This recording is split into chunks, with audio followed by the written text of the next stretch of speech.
What's up, Whisper Nation? It's Monday morning. You know what that means. We're bringing you another episode. This is episode 87. We're doing week 9 recap right here on the Fantasy Whispers. Yes, we're back again. Hey, let's pump up the volume.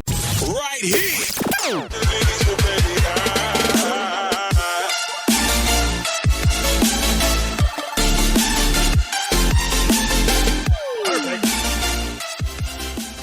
What's up, Whisper Nation? It's Monday, November 4th, and you're listening to episode 87 of the Fantasy Whispers with your hosts, Johnny Gametime Hicks, Big Travy, and me, Chelsea. If you want to follow the show, you can do so on Twitter at TF Whispers. You can also find us on YouTube and Instagram at The Fantasy Whispers. And you should definitely visit the website, thefantasywhispers.com, where we've got articles, latest episodes, rankings, and brand new for 2019, we have our Patreon account. You can help support our show by joining us as a patron of The Fantasy Whispers, where you'll gain access to a ton of bonus content. So head on over to patreon.com and search The Fantasy Whispers today. Yeah, welcome in. Welcome Week back. 9, wrapping up for everybody here. So, Johnny, taking late flights here, came in all the way in from Orlando. Is that where you're at? Yeah, Orlando. Got in last night about midnight, but it's all right. I'm here. I'm awake. I'm excited, actually, this week, Travis. That's some good football. Yeah, the grind never stops there for Johnny. Chelsea had to escape her house this morning, so she made it over here for you, Whisper Nation, as well. Travis, and how I, are you feeling right now? I had to wake up, so that's always a blessing when I do that. My fantasy teams didn't all wake up this week, but that's okay. We power through that.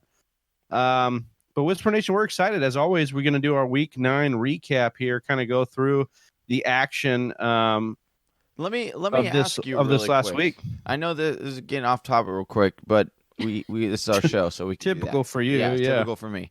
Would you rather win a week where your team stays asleep, like you win one of those low ball or like Travis is in right now, yeah, or would you rather win a game where both your guys' teams go off, but you squeak out the win? What would you rather have? Well, I think it depends on the league. Like in our league of record, points matter a lot. So points are the tiebreaker for our playoff seeding. So for me, I'd rather win that big week. I'd rather score more points. Like that's just the way that league's set up. But I could see a situation where wins and head-to-head matchups are your tiebreaker because we used to have that in our league. Mm-hmm. And so if that's the case, just give me the W. I don't care how I get it. Yeah. In this case, in our league of record, I'm in a 54-51 matchup right now. I just need some kicker help, but I just want the win right now. I'm just trying to stack wins and get into the playoffs. I want the win for you too. So hopefully that'll I come appreciate through. that. Yeah. But Chelsea? Yeah, I mean, I just blew out my opponent by nearly over 100 points. Oh, Shout out Matt Potvin. Yeah.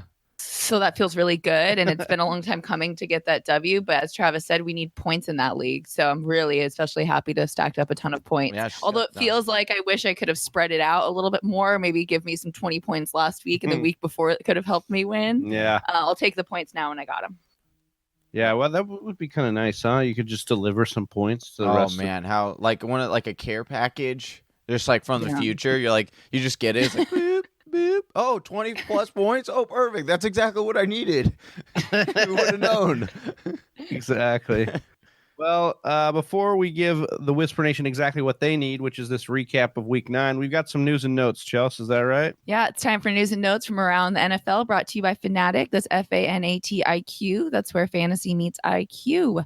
Fanatic has done some amazing work to their app this offseason, including adding articles, podcast episodes, player stats, and beat writer updates, all within the app. So head on over to the App Store on your Apple device today and check that out. Yeah, lots of injury reports. We're going to get started right away. James Conner did not come into week 9 playing football, and it doesn't look like we'll see him in a couple weeks ahead. What do we have to think about the Steelers offense with that situation? Well, it's kind of interesting here. Steelers have now found themselves at 500 after a few big wins, especially this win against the Colts, who had been a really tough team. Their defense is playing sharp, and so, you know, the running back has been valuable. Whoever the RB1 has been valuable for Pittsburgh because they lean on the run game and they play good defense. Jalen Samuels had a decent game. And I think as soon as James Conner comes back, he will be a guy you'll want in your lineup as well. So just monitor this. It's kind of good that he would be considering resting next week too on that injury. It is it's more of a pain management deal. It just needs time to heal, and the NFL doesn't really allot that kind of time. So we'll just see how that one plays out. All right, and here's a heartbreaker. If y'all started him in your lineup, Deshaun Jackson, wide receiver, did not get much play time, as active as they said he was going to be in Week 9. Yeah, Johnny. Doug Peterson said that this was precautionary, even though he said they were going to do more tests today. So precautionary pulling him out of the game to test him the next day. I don't know, man. Deshaun Jackson trending on not a good situation. They do have their bye next week, so we could see if maybe out 2 weeks and then he comes back, but not looking great for Deshaun Jackson. Yeah, certainly. I mean, having him out there definitely helps this offense for sure. It helps Zach Ertz a lot. Opens up the middle of the field, as well as Alshon. Just this offense can really reach another level, and I think to get Carson Wentz to that level, he's going to need Deshaun Jackson. So hopefully this is not very serious, and hopefully he can be back after the bye week. Some more wide receiver struggle. The Dolphins losing Preston Williams to a knee sprain. Yeah, Preston Williams was actually showing out pretty well. He was balling out on this one.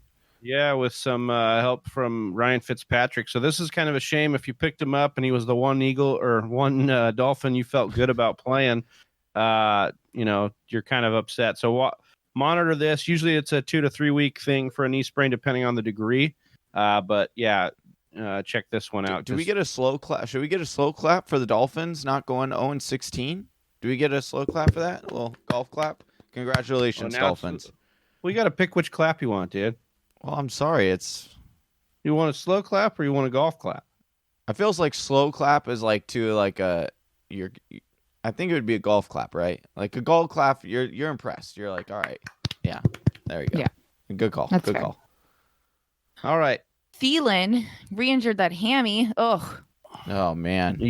Yeah, is, that similar to the for Deshaun Jackson thing. Oh, sorry. I forgot we're not getting personal. Yeah. Man. No, not a fan of Thielen? No, I love Thielen. It was just Thielen was involved in a trade dispute this week for me, and it serves that person right for stringing me along. And okay. So I'm sorry to all those fantasy owners who have Adam. Yeah, Thielen was a lot like Deshaun Jackson, where you fired him up. He was supposed to be active, and then he gave you a whole lot of nothing.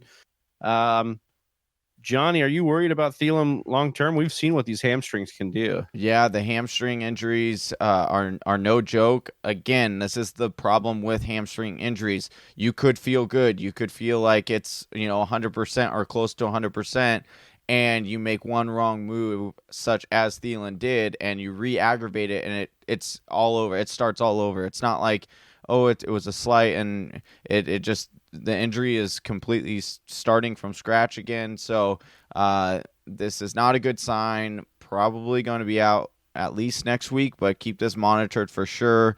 Never a good sign when players go down with a hamstring, especially a wide receiver.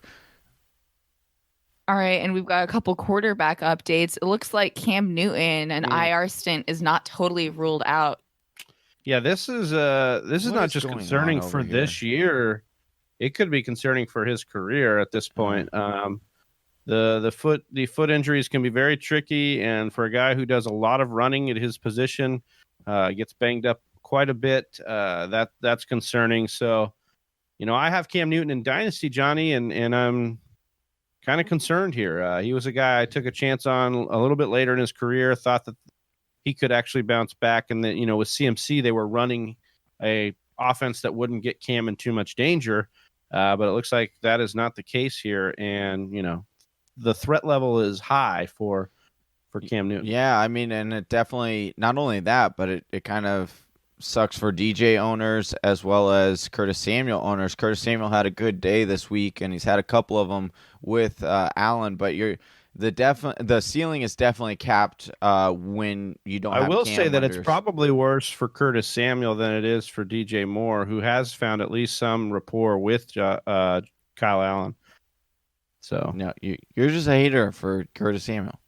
Why do you? no, hate I Curtis mean, I'm Samuel just, so much? I mean, He's had way better games than DJ Moore.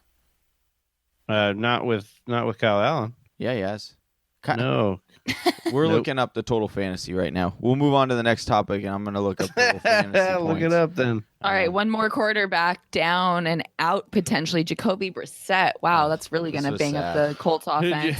If you watch this play, it was pretty gruesome. First, it was his ankle, and then the guy ran into his knee, so he got double screwed up here. But we'll have to see what happens. By the time you're listening to this, there's probably more news on Jacoby Brissett.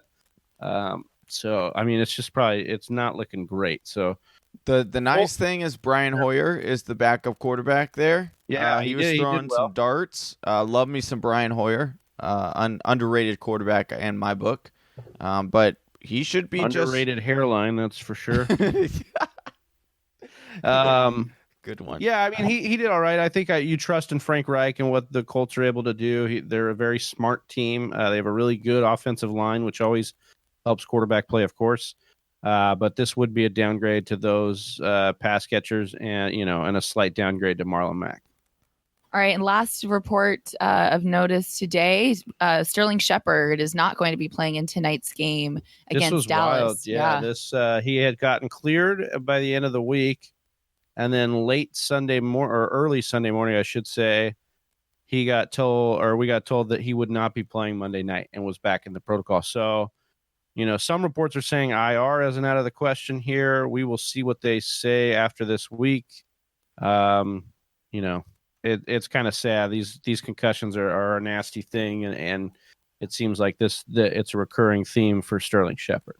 Yeah, it's unfortunate because he really could do a lot for this offense. He could do a lot for Daniel Jones, and he was looking like he was having a good connection between the two for that game, half a game that they were playing. Yeah, no, they've had a couple games, and he has looked good. Yeah. But we'll just have to watch that situation closely. Well, that was the news and notes brought to you by Fanatic. Thank you very much, Chelsea, for the beautiful read on those notes and news. And now we will jump into that Week 9 action. Johnny, my first storyline I wanted to bring to your attention here was Mike Evans. We talked a little bit off show about how you had Mike Evans in PPR. Mike Evans has been downright just a man amongst boys out there over the last few weeks. So in this particular game against Seattle that went to overtime, 16 targets, Johnny, he got 12 catches, 180 yards, and a touchdown. And he is now reclaimed the wide receiver 2 spot in all of standard scoring for all fantasy wide receivers. We're 9 weeks in. He's got 26% of the target market share in Tampa Bay. He's 5th in the NFL in red zone targets with 13. And when you look at his final games here, he's got Arizona, Jacksonville, Indy, Detroit, and Houston in his final games. I mean, these are some really nice matchups for him. So you're liking what he's got on the slate going forward. And if you were able to buy low on Mike Evans, congratulations. If you were able to hold Mike Evans like we advised, you're feeling really good. Johnny, I'm really feeling great about where I took Mike Evans and where he's going for the rest of the year. Yeah, I mean, we talked about this coming into the season, how we saw such great upside for Mike Evans, and it took a little bit to get there, but certainly, yeah, if you held on and went through that, you're definitely getting paid dividends. And if you traded for Mike Evans, like we suggested when he was having his down weeks, hey, that trade is probably paying off for you handedly. So Mike Evans should remain a high wide receiver 1. It's looking like the Godwin flames are cooling a little bit, and that is starting to switch over to Mike Evans. Mike Evans is just a beast. Even if you just look at his stature, just a beast of a man. Yeah. And so and he's really, really fast on top of it. So continue to see Mike Evans to be one of the best wide receivers in the league and one of the best wide receivers for fantasy. I don't think it's slowing down. They're going to continue to sling around the rock, And you've got a pretty good matchups coming up here in the next few weeks. Do you think we can expect more of the consistency that he kind of lacked to start the year? Obviously, he was sick to start the year. He had the 0 sprinkled in there against Marshawn Lattimore. But our he fantasy does have owners, another matchup with Marcus Lattimore coming up. That's the one concern I do have. Other than that, I do think you're right on that, is that he is going to be consistent and consistently amongst the top rather than where he was in the beginning, because he was dealing with bad matchups and that sickness, which I truly don't think a lot of us understand how truly sick he really was. But from reports, they're saying it was really bad. Yeah, his play's been sick lately, and sick in the good way. So yeah. And listen, if we're gonna get Marshawn Lattimore on the show, you got to start calling him Marshawn Lattimore. What do I keep calling him? His name is Marcus. I Oh, don't know do who I? Marcus is. Yeah, Oh. I'm gonna have to. Now we're gonna It's have his to put cousin, a dude. letter out to their PR. It's his cousin. It's unreal, dude. That's the one I know. All right. So moving on here, I think Mike Evans is going to be great, and we're hoping for that consistency. But nobody's been more consistent over the last real month here than Julian Edelman, and he showed it again last night. Obviously, he had the costly fumble, but Julian Edelman has been the wide receiver 3, Johnny, over the last month. He leads the NFL in red zone targets. I mean, this is not a part of his game that has usually been high, but over the last 2 years with Gronk's inability and then Gronk not being there, you're seeing the Patriots kind of lean towards him in the red zone, which is great for those who have Edelman on their roster. He continues to see 27% of New England's target market share, Johnny, and he's 4th in the NFL with those targets, 84 total targets. So Julian Edelman, Jules, as he's called, continues to be a main cog in this offense. We saw Sanu even get some targets last night, and still it was Edelman who consistently was the guy for this team. And now he's doing it, used to be that Edelman was just a PPR maven, but now he's doing it across all, formats. So you're really liking what you're getting out of Julian. Yeah, I mean, Julian Edelman is going to be, you talked about his nickname as Jules. He will be a jewel for those fantasy owners that have him. And Travis, I'm wondering if right now you can probably pry Julian Edelman away from that owner for a little bit cheaper. I was actually going to ask the other form of this. Do you have any worry that, as the New England maybe gets more into a run-heavy scheme, that maybe Sanu gets more acclimated? Like, would you be willing to sell Julian Edelman at a really nice price right now? I mean, certainly if you can get a really good value for him, then yeah, I would. If you could sell him for a running back, I would certainly do that. But here's the thing, Travis, we talked about how in the beginning of their season, they had a lot of cake matchups, a lot of things like that. The game plan doesn't really change. They might run a little bit more, or they might pass a little bit more. But here's the thing. They will be in a lot more games. They're not going to be blowing teams out. We saw it last night. Their defense is more human than we thought. It just so happens that they were playing... So they got the bye in Week 10, Johnny, to your point. Then they play Philly, Dallas, Houston, Kansas City. Their next bad team that should not be able to compete with them is Cincinnati in Week 15. So, I mean, they've got some schedules here where guys, you look at what, Lamar Jackson was able to do with only throwing, I think, sub 10 times. I think he only made 6 or 8 completions last night, which means they're going to start playing some teams that can actually throw. Yeah. We're talking about Philly. We're talking about Dallas, Houston, with, Deshaun Watson playing MVP type football. So, I think you're right. I think, maybe hold off on selling Julian, because you're going to get some games where he's going to need to be involved, especially with this offense. Sanu is a pickup for them, and I understand that he's going to do, good things for them, but let's not act like Sanu is going to be somebody that's going to come in and carve a bunch of targets out of Julian Edelman. And you also got N'Keal Harry coming back after the bye, so that could dip into Sanu's production, I think, more than it would Julian Edelman. Also, you think about it too, and it gets lost because we get so excited about trades. Like, these aren't like fantasy football trades where the guys just keep performing even when they go to a new team. More often than not, players do not perform that well Right. immediately after being traded to a new team. It usually is the whole offseason and then the next season that you really see the uptick of what you thought could happen. So for Sanu, especially with the playbook that they do and how advanced they are with all their play calling, I just don't see. For me, I'm fine dropping Sanu. For me, I would actually put that landmine out there for somebody else to grab on the waiver wire, because yeah, he might have one or two good games coming up here, but I just don't see him being a really good fantasy asset that you can rely on. Well, an asset that fantasy owners have been relying on for, since they drafted him relatively high is Leonard Fournette. He continues, though, his scoreless streak here, Johnny. Nightmare. Yeah, it's been kind You of got to be crazy pulling to out your watch. hair, right?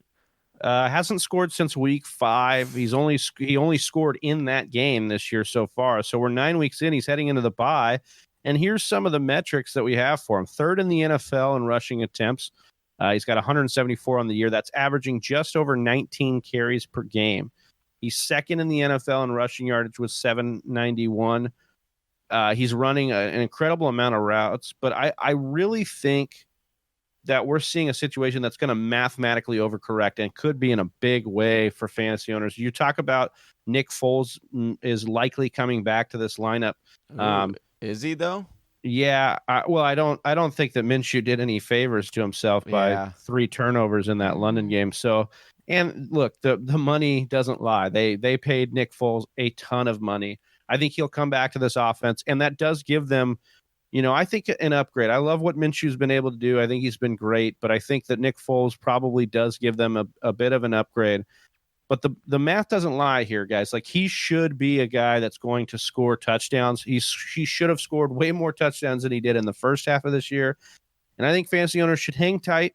And if you can, I would be buying Fournette everywhere I could. I think Fournette is a guy that is going to, really lead those teams to the fantasy playoffs and then could produce in a big way and carry you to a championship. Let me ask you this, Travis. We'll stay on the same team. You talked about BDN possibly coming back. Are you? We saw the connection was more with DD with BDN and less with DJ Shark. Are you? Yeah, I'm a little concerned, but I think that Shark has really proven that he's an elite talent, at least as far as like some of these throws that he's making or some of these catches he's making from Minshew are unreal. The pass interference call yesterday was ridiculous. That he should have been able to complete that catch. That was a love tap on the back. I'm gonna lean on talent here, and I think that Shark will eventually.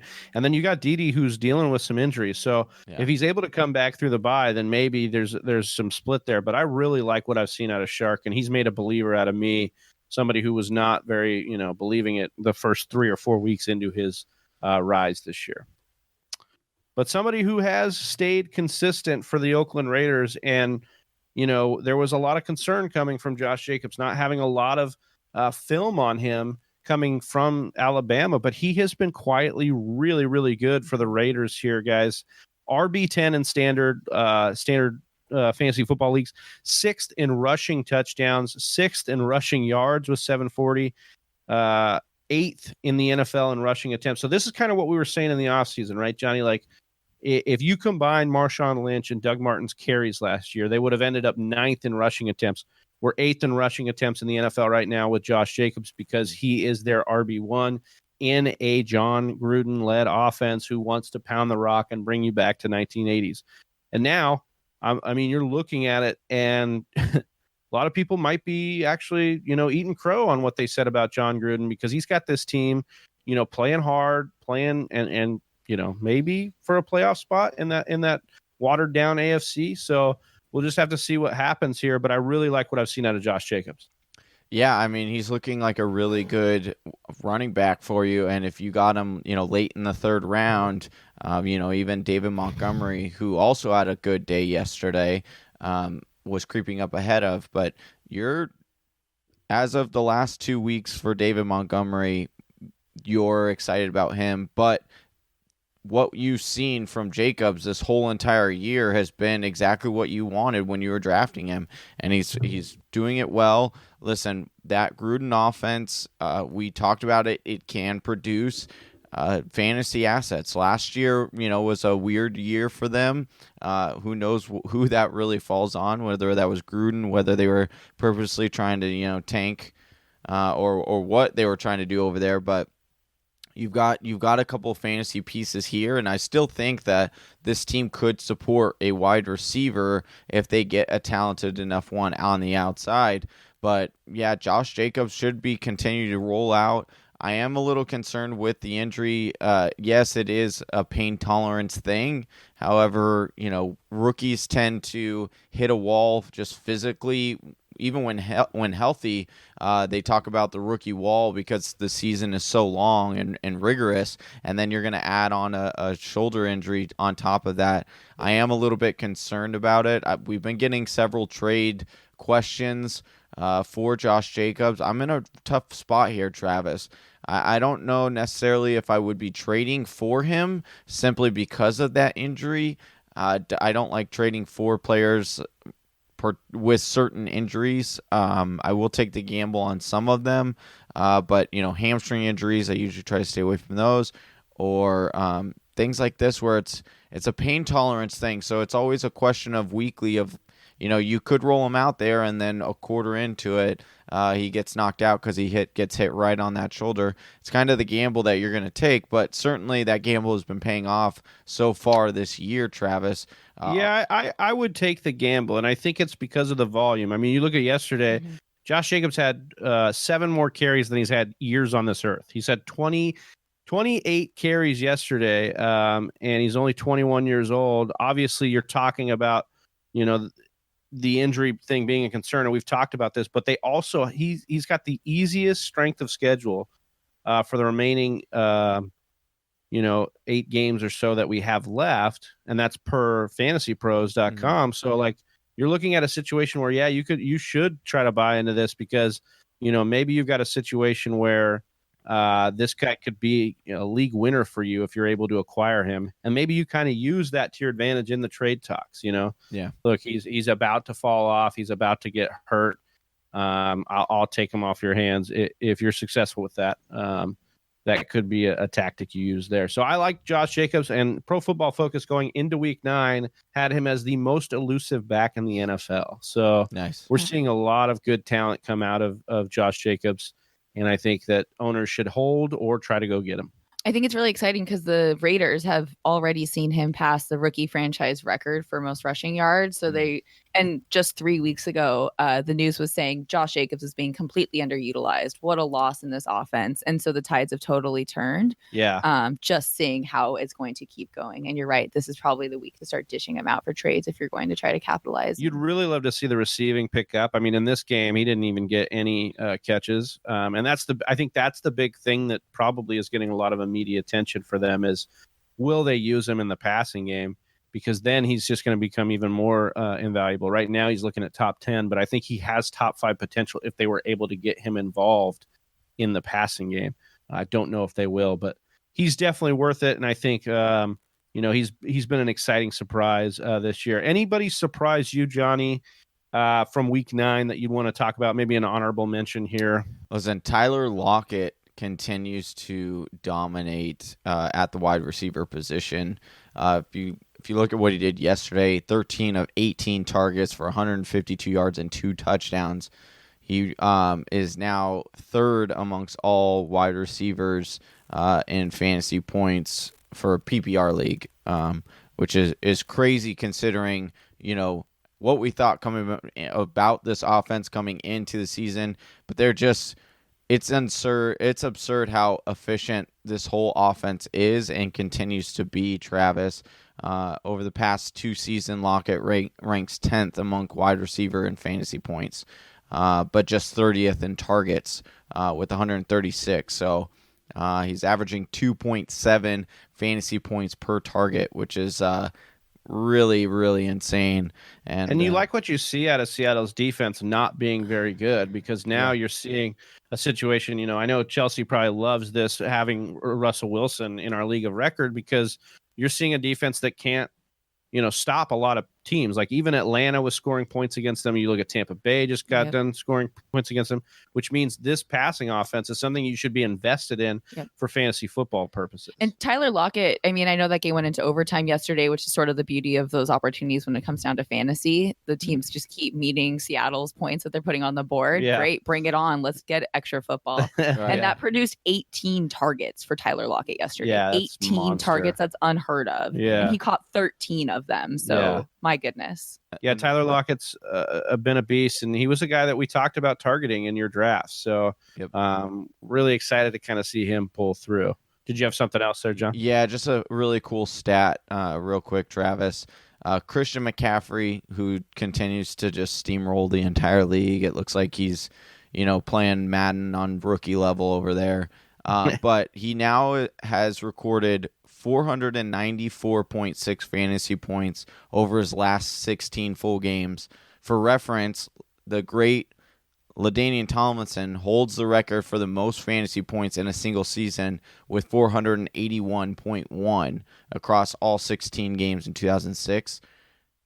Christian McCaffrey is on pace this season to score 492.8 fantasy points, which would be the all-time greatest season recorded for a fantasy player since stats were being recorded. So that's according to Pro Football Focus. So just really cool day and age that we're in. And just, it sucks Christian McCaffrey is not on any of our team. Well, at least certainly not mine. But it is just really, it's starting to just get fun seeing what this guy can do. Realistically, when he came into the league, a lot of the big thing, or more extensively when North Turner took over, we all talked about how we didn't think it was sustainable because Christian McCaffrey wasn't big enough. He wasn't the prototypical running back for an NFL franchise or three-down running back for a franchise, and he continues to ball out, and this guy's just so fun to watch. Yeah, he's definitely got that pedigree. His dad played for the Broncos, of course, and he's continued to do what he needs to do every year to get better, and it's really showing on the field. So that's exciting. My one little surprise or one little nugget I wanted to drop: Devin Singletary seems to be here. Yeah, ran 20 times for 95 yards and a touchdown. He also amassed 45 yards through the air. He was the RB, looks like 7 or 6 in standard scoring. So if you listen to us and you acquire Devin Singletary, good on you, because it looks like he's finally in a position to take over this backfield from Frank Gore.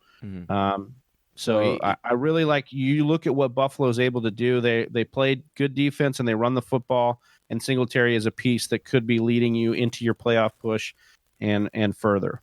Yeah, Singletary is only a half a point behind Frank Gore, and he has literally less than half of the total carries for the Buffalo. He has 52 carries compared to Frank Gore's 113. This guy is going to be a very good running back. It sucks. Shout out to a guy on the show yesterday, or he had DM'd us, and he had a bunch of running backs. His depth on the running backs were pretty nice. But Singletary was on his waiver wire, and I almost told him to drop one of his excess players. It was the guy who had Drew Brees, who won't let him go. And I was going to be like, drop Drew Brees for Singletary, but I knew he wasn't going to. So, but yeah, Singletary, man, looking to ball out, continue to ball out. Should get more opportunities. All right, Chelsea, you got any surprises or letdowns or something? No, I just got a sleeper app update though that says Josh Gordon passes physical and the Seahawks on Saturday, and is going to be practicing this week in hopes of playing Monday night with the Seahawks against the unbeaten 49ers. And I can tell you, there's no game I'm looking forward to more than that game a week from today. Oh my gosh, the Cardinals should have beat the 49ers. Yeah. For another episode. Yeah. Well, I am excited for that showdown, big NFC West showdown. And, Seattle's got an offense that's going to be tough to stop. But if you want anybody to have a shot to corral Russell Wilson, it's this defensive line for the Niners, which has got loaded with draft picks and Joey Bosa, or Nick looking- Bosa, sorry, Yeah. looking just elite right now. So gonna be fun to watch, guys. That does it for week 9. Whisper Nation, if you want any more content, please go over to thefantasywhispers.com. You can click like and subscribe right here on YouTube if you're watching on YouTube. And if you're listening on any of the podcast apps, hit follow and also leave us a review if you are able. We would greatly appreciate it. For Johnny Game Time Hicks and Chelsea Lee Byers, I'm Big Travy. We are the Fantasy Whisperers, and we're out. Peace. Peace. Thank you for listening to the Fantasy Whisperers podcast. You can hear more from John and Travis on Google Play, SoundCloud, and iTunes. You can also follow us on Instagram, Facebook, and Twitter at TF Whisperers.